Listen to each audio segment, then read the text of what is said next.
Welcome, ladies and gentlemen. Welcome to the Live Free Now show, bringing you the news, views, tips, and tools you can use to live a free, prosperous, and healthy life. I'm your host, John Bush. Today we have a very special guest. She is one of the perennial speakers at the Exit and Build Land Summit, and we invite her back every year for a reason. She is just living the intentional community life, and she is very well versed, an excellent teacher as well. And she's just a ball of light, if I'll say so myself. Of course, we're talking about the one, the only, Cynthia Tina of Community Finders. How are you today, Cynthia? I'm doing great. Thank you, John. Hi, everyone. Wonderful to be here to talk to you about intentional communities and share about my life and my work, and hopefully see some of you soon at the Land Summit. Let's go, let's go. So yeah, if folks want to pick up tickets, you can go to exitandbuildlandsummit.com, exitandbuildlandsummit.com.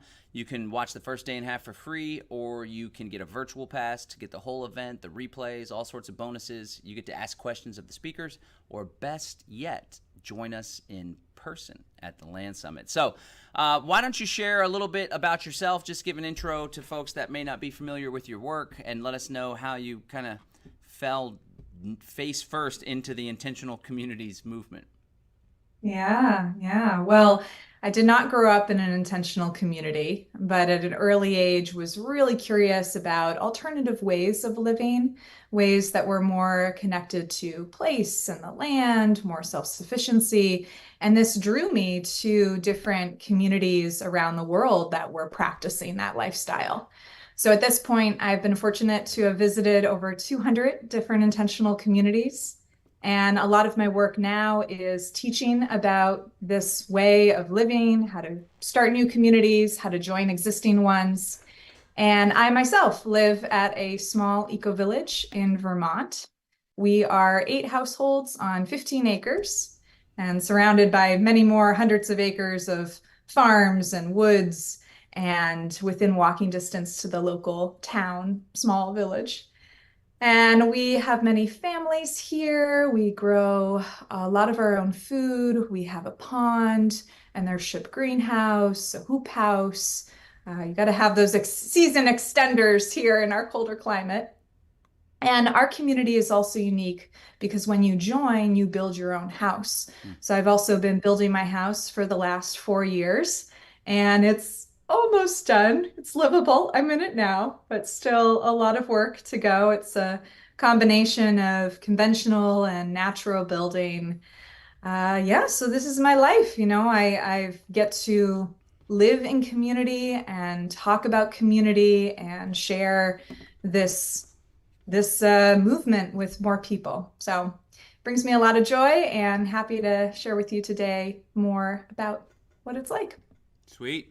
Okay, let us know how would you define intentional community? Obviously, there's some intentionality about it, but what sets an intentional community apart from a traditional neighborhood, or is it similar to co-housing, or what would you define an intentional community as? Yeah. So intentional community is a broad term that can encompass many different types of community living setups, including co-housing. That's one particular model. But really, as I get into it more and more, I'm finding that there's a spectrum of intentionality. You can have a normal neighborhood where neighbors are connecting more and sharing more than others. The official definition is that an intentional community is a group of people who live together and share resources on the basis of explicit common values. So typically, when a new intentional community is being formed, the initial founders will get together and come up with a vision statement, mission, set of values that then future members will agree to when they join. So, you can have online intentional communities, of course, but what I'm really focused on is residential communities, communities where people are maybe living in really close proximity together, like sharing a house. But most intentional communities have more space between the houses. Co-housing, in particular, since you mentioned it, is a type of community where individuals own their own private dwelling. their own kitchen, their bathroom, all of that. And then they have access to shared facilities like a common house, common gardens, things like that. So it's a particular development model. And then you can have eco-villages, homesteading communities, tiny house villages, all different ways that people are coming up with to have more cooperation, more sharing, more resiliency, more security as a group. And there's kind of like an intentional community movement, and then people like yourself that it's like it's an obsession, it's what you study, it's what you promote. So as far as this movement goes, would you say like what period are we in? I know there was a whole lot of activity in the 60s and 70s. And there's actually a bunch of communities in the early 1800s, actually. I want to dive deeper on this. There's this great book, I think it's called The Individualist Anarchist, and it studies these more individualist leaning anarchists. Many of them had left leanings when it came to their economics, more like mutualism and horizontal cooperative economies, but they were like experimenting with kind of outside the system communities. Anyway, so we had the 60s, and of course, would you say that there's a resurgence in intentional communities, especially after all the craziness that happened with COVID? Where are we at in the whole spectrum of communities growing and being a phenomenon, so to speak?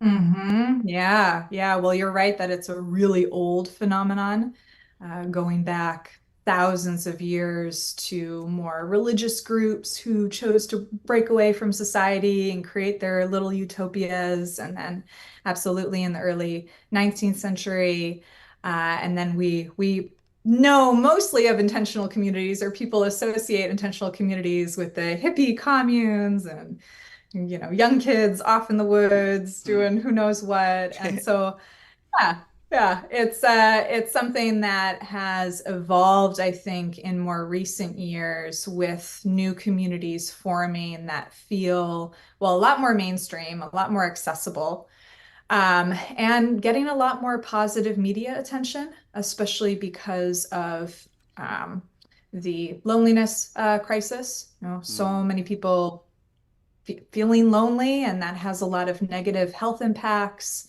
And so looking for community connection, which makes sense because we're humans, we evolved in small social groups. Feeling connection and belonging is really essential for our mental health and well-being. And then you have the economic and the housing crisis, and people recognizing that when we come together and share resources, this can enable us to live more affordably and together have more. And then I've seen, yeah, certainly since COVID, and honestly, John, getting connected to you and your work, I've seen a surge in a type of community that is yeah, I suppose, like you mentioned, the more leftist leaning communities, there's a surge of communities starting now where it's more about having freedom as a group, having security, resiliency, less reliant on the big system. And honestly, maybe feeling a little uncertain, unsecure with the life in the city, the more normal way of doing things, and wanting to move out onto the land where people can grow their own food and have neighbors around who they know and they trust and they feel supported by. Cool.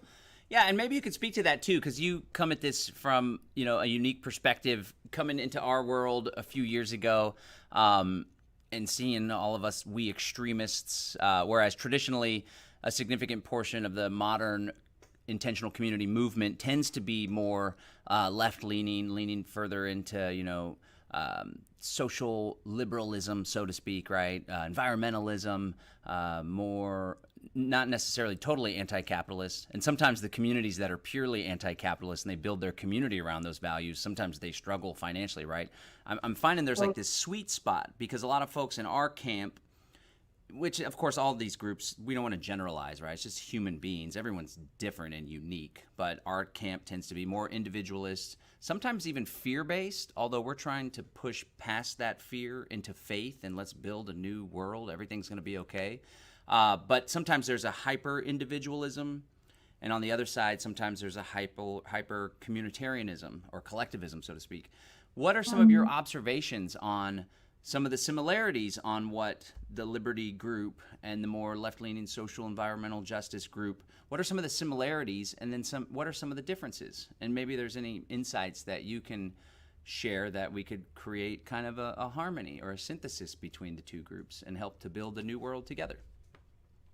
Oh, I love that. Such a good question. Thank you. It's been on my mind a lot because in my community matchmaking work, where I help people find communities to join, I'm getting all types of people from all different sides of the political spectrum and socioeconomic backgrounds, and it's very interesting to see what draws people to community. I think that there are certainly universal things that, regardless of your affiliation, you want to have that belonging, that connection, that support, good place to raise your kids, good place to grow old. So I see a lot of commonalities between the communities that are more individualistic or more collective. I think when you get people together, you realize that conflict is inevitable. And so having good systems and processes for handling conflict. And that usually goes in hand to hand with having a governance system. And I know some groups are like, oh, we're trying to avoid government. So there's a difference, yeah, between government and how you want to make agreements together. So some sort of way of having decisions made, a decision-making policy or practice that you use as a group. If a community, even a very independent community, is on some sort of common land or owns things together, you've got to have financial systems in place. And then certainly if the community has more of a mission or a vision around doing big projects together or service as a component, having ways to organize for that. So yeah, it's interesting. Like my community here in Vermont, I would say I think we're finding, yeah, a good synergy or synthesis of the two ways. I think it helps that we're a small community and we have just 8 households. So when we get together for our meetings, it's usually just 8 people, one person from each household who needs to reach a decision together. So we're able to, yeah, I suppose in a way, find an organic approach. We strive to have lots of bonfires and talks around, the kitchen table, discussing issues so that by the time we get to an actual meeting, things are sort of figured out and we can just more easily go ahead. Whereas if it was a much larger community, I think we would need a lot more structure and would need those collective organizing systems and processes, which can start to feel bureaucratic sometimes. And I know some people don't like that as much. So maybe sticking to a smaller community if you're wanting a little bit more of that individualism. Those are some reflections. It's a really curious topic. We'd love to explore more. Sure. Tell us more about your community. You said there's 8 families, because that's our magic number, 8. I know. 8 is a really good number. Even if you look to like at old etiquette books, or even think about maybe a wedding that you went to recently where they have those big round tables. Yeah. It's never more than 8 chairs at a table because that's like the maximum that we as humans can have a comfortable conversation together as a group. So yeah, it's a good number, and it just sort of happens that that's the number of households we have. And for some people, that can feel small. But the important thing to remember is that most intentional communities are not little bubbles onto themselves. Like we are located on a hillside with lots of other families and homesteaders and farms, all within walking distance. So I can literally just walk through the woods on a little path and be in touch with lots of my neighbors. And when we have parties, it's easily 30, 40 people who usually attend. And we're within walking distance to the little town village. So it feels bigger than that. But then when it comes to deciding on our budget for the garden or snow plowing in the winter, it's nice we have that smaller size. And what else could I say? This community has been around for over 15 years. I'm one of the newer members. I joined about 4 years ago. And it's been a slow development where first a few families joined and built their houses, and now I'm in kind of the later waves of families coming to build their houses. And sometimes we're asked, oh, do you want to expand your community? We're kind of limited with our particular land situation. And I think, if anything, we're more about supporting other communities and helping them get started in different locations. Excellent. Um, what type of legal entity do y'all have? Is it a separate group? Is it a separate entity that owns the land or holds title to the land, I should say, and then another group for the decision making? Can you get into some of the mechanics? Because I think a lot of people get hung up on that, and it prevents them from moving forward, because it does make a pretty big difference. You want to make sure that you're making the right choices based on what the values and needs are of the community before you plow forward, because while you can undo stuff, it is quite a challenge. So what does the legal structure and that type of system look like for your community? Mm. Yeah, I highly recommend that any new community getting started really get your ducks in a row, figure out your legal structure, have that written down, really transparent. It's just going to serve you later on. Our community uses a hybrid of a few different legal entities, which is common of communities. Often you'll find that depending on what you want to do, you may benefit from having more than one entity. We are in part for the land that has the houses, because the houses are sort of clustered on one portion of the land. And that technically is a condominium association, or similar to a homeowners association, the HOA, which can go really badly when not done as an intentional community. But we're holding that legal entity in a way that works for us, where we make the decisions, we do the maintenance. It's not outsourced to a separate company. So I actually have the deed to the land on which my house is built, and as do all my neighbors. And then these homes are linked together through the condominium association. Then we have a separate portion of the land that's our common land. That's where our gardens are, and the pond and the woods. And that is actually right now owned as an S Corp. It was just something that the founder set up. It's a little cumbersome for us. We're actually thinking of transitioning to a simple LLC structure. The nice thing, though, is that we are all equal shareholders in that corporation that owns the land. So it, is accruing value, and we all have an equal stake in it. And it feels like a good way to make sure that we have that collective ownership and feel empowered to do things on that land and make changes, and also all benefit from it. Cool. So it's like a Yeah. combination of different things. Yeah.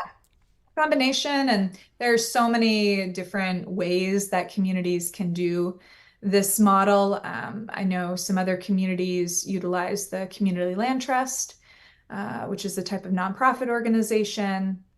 Other communities, especially with your folks, I've been learning a lot about the private membership association. So yeah, many different ways that you can make it work.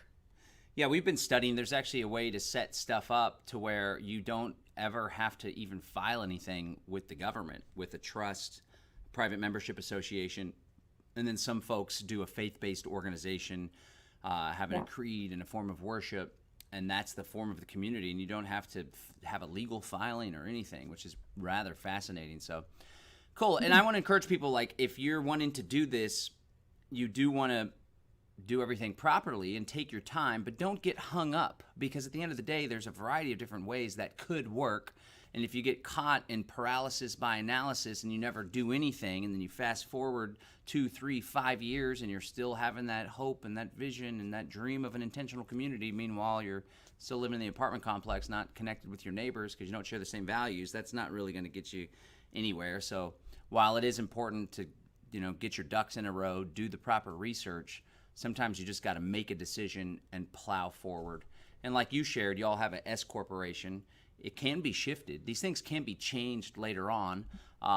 And thankfully, there's a whole slew of experts and people that have wisdom on these topics. From Cynthia, who can give you the general overview and tell you the pros and cons of each ones. You could speak with attorneys. There's folks that do this whole private realm stuff. And of course, at the X and Build Land Summit, we're assembling a lot of these people to provide this knowledge. Anybody could register at xandbuildlandsummit.com. You can watch the first day and a half for free, get a virtual pass to watch the whole thing and ask questions, get the replays, or better yet, join us in person.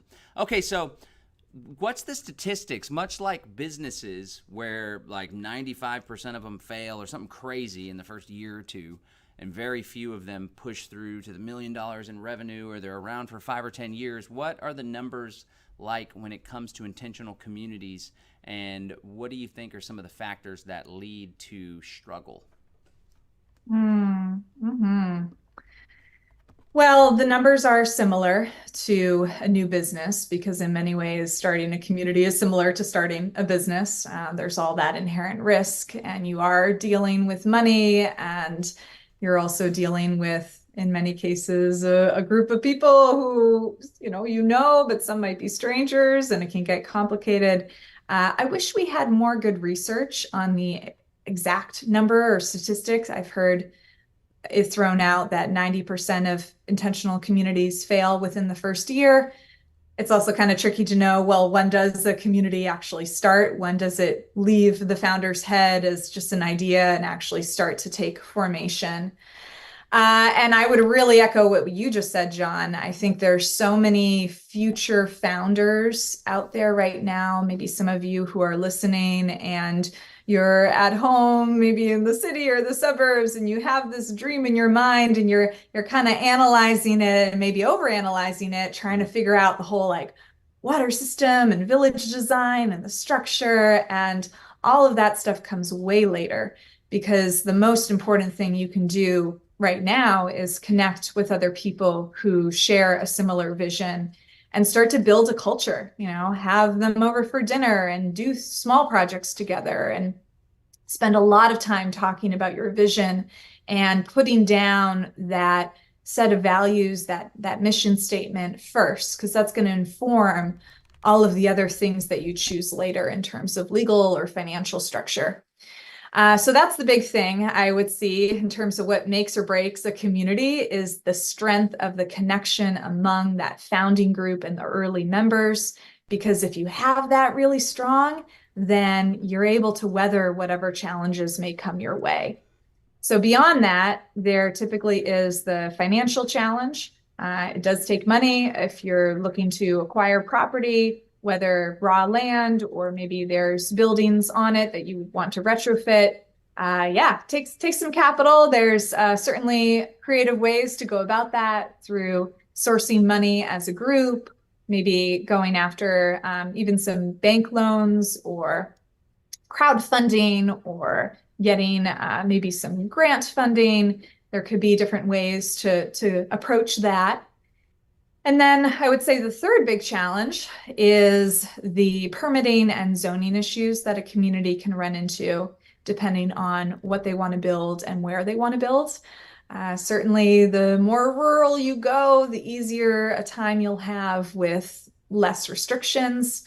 But it certainly can be challenging. And I've seen a number of communities get hung up on this and be in a struggle with their local municipality for a long while and just racking up these fees, and it can ultimately lead to the demise of a community.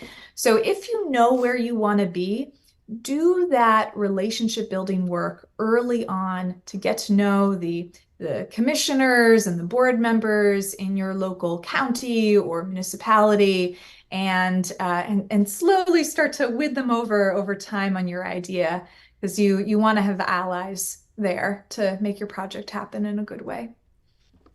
Good stuff. Good stuff. And I'll share real quick one more challenge that I believe to be fundamental, and I'll ask you to provide some insight too. But I just want to point out to folks, like, I think the most fundamental challenge that people have is the challenge of not believing in themselves and not being able to pull something off because of doubt, limiting beliefs, or whatever it may be. Because at the end of the day, all of this is figure outable. There's people who have done it before we can model. There's folks like Cynthia you can go to for advice and wisdom. There's a whole slew of people that have done it and that are currently doing it. But at the end of the day, if we live in fear, uncertainty, and doubt, and we doubt our ability to pull it off, we're never going to make it happen. The tips and the tactics and the strategies and the blueprints and the how-tos and the roadmaps, they're all there for you.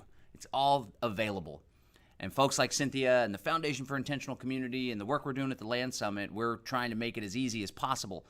But it's up to each and every one of the people that want this to find within themselves that trust and confidence and have faith in their ability to do it.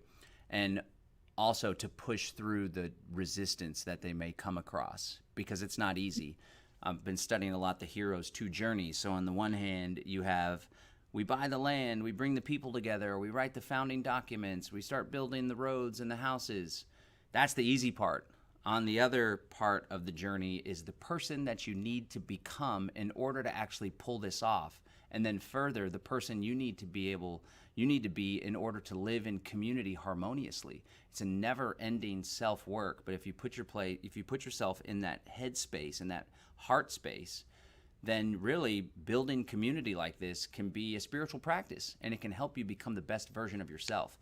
But if you're not willing to do that work, then I'm afraid you're going to be met with all sorts of struggle. But if you are willing to do that work, then the struggle and the adversity can actually be the seeds of greatness and learning about yourself and learning about the joys of living in community.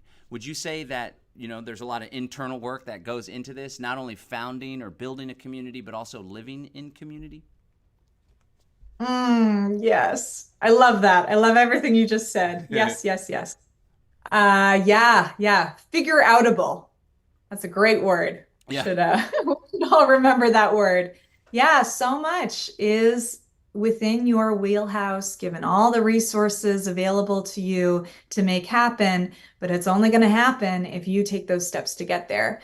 So an exercise that I encourage people who have a vision for community to do is maybe, when you have a quiet moment, maybe later tonight, pull out a piece of paper, something to write with, and really visualize this community you'd like to create, the life you want to live, the people you want to be with, the food in the garden, the sounds, the smells. Really, draw or write out what it is that you hold as your dear vision. And then once you have that, think about, and you can even write them out, all of the potential, probable, likely challenges that you'll encounter along the way to achieving that vision. And when you have your vision on one page and your list of challenges on the other, really ask yourself, is it worth it? Is it worth it for me to pursue this vision despite all these challenges that I'm likely to encounter? And if your answer is yes, then you got to go for it. And you got to make sure you have your vision posted to your refrigerator. You see it every day, you keep it in mind, and you know internally what it is that motivates you forward. Because like John said, this is absolutely an inner practice. Building community, living in community is incredibly joyful and incredibly challenging at the same time, but it's worth it, at least for me. And that's something that I'd like to offer to all of you. If you hold a vision for community inside, you gotta know yourself and work on yourself to make it happen. Awesome. Okay, great. Well, I think that's a great a spot to end on, a little uplifting note. We all can do it. We can all find the power and the trust within ourselves, and you don't have to do it alone too. There's folks like Cynthia that have actually built a life of helping others to do this. So can you share your website and maybe a little bit more about some of the services that you offer to help people to actually pull this off? Yeah. So something fun that I think folks could start with is taking my quiz on which type of intentional community is a fit for you. And you can find that at communityfinders.com/quiz. So communityfinders.com, and Community Finders is the organization I started. And we offer a ton of free resources about community living, as well as different courses and programs and consulting with me to make your vision a reality.